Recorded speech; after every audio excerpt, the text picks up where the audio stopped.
আমরা যখন শুনলাম যে ওসমান হাদি দুনিয়া আর নাই, দুনিয়া ছেড়ে পরকালে চলে গেছে,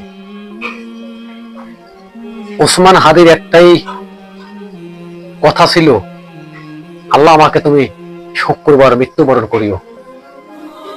একবারে ওসমান হাদি মৃত্যুবরণ করলো সিঙ্গাপুর বসে শুক্রবার জুমার নামাজে। ওসমান হাদি গুল্লিবিদ্ধ হয়েছে শুক্রবার জুমার নামাজের পরে। ওসমান হাদি কে গুল্লি করেছে সন্ত্রাসীরা, আর সিঙ্গাপুর বয়ে মারা গেল শুক্রবার জুমার নামাজের পরে। এরকমের মৃত্যু কয়জনের আছে দেখুন। রাজনীতি করাও জায়েজ আছে, সুন্নত।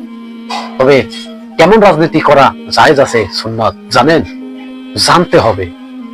তাই সবাইকে অনুরোধ করে বলবো, চ্যানেলটি সাবস্ক্রাইব করে থাকবেন, সাথেই থাকবেন।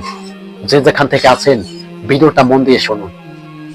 ওসমান হাদির একটাই কথা ছিল, তার মনের ভিতরে একটাই আশা ছিল, বাংলাদেশটাকে কোরআন দিয়ে পরিচালনা করবে এবং চালাবে, নবীর সুন্নত মতে বাংলাদেশটাকে চালাবে। আজকে ওসমান হাদিকে হত্যা করে দিচ্ছে। তবে এরকমের কয়জন ওসমান হাদিকে তোমরা হত্যা করবা? ঘরে ঘরে ঘরে ঘরে ওসমান হাদি তৈরি হয়ে আছে। আজকে ওসমান হাদির মৃত্যুর কথা শুনে যারা খুশি হয়েছে, আনন্দ হয়েছে, তবে মনে রাখো, ওসমান হাদির জন্য লক্ষ লক্ষ মানুষ কান্না করছে না? আর তোমরা যদি মৃত্যুবরণ করো, তোমাদের জন্য একটা পশুও কান্না করবে না। অথচ জমিনটা আল্লাহর কাছে ফরিয়াদ করবে, আল্লাহ জমিন থেকে জুলুম চলে গেছে, জমিন থেকে সন্ত্রাস চলে গেছে। আজকে ওসমান হাদির মৃত্যু নিয়ে যারা যারা ফুর্তি আনন্দ করছো, তোমরা লিখে রাখো ইতিহাসের পাতায়, তোমাদের যেদিনকে মৃত্যু হবে সেদিনকে তোমাদের পরিমাণ অনেক ভয়াবহ হবে। লক্ষ লক্ষ জনতা তোমাদের পিঠের চামড়া ছিলিয়ে লবণ দিবে।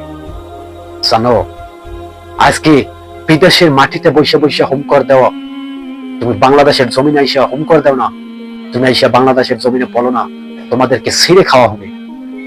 আজকে ওসমান হাদি না, ঘরে ঘরে লক্ষ লক্ষ হাদি তৈরি হয়ে আছে।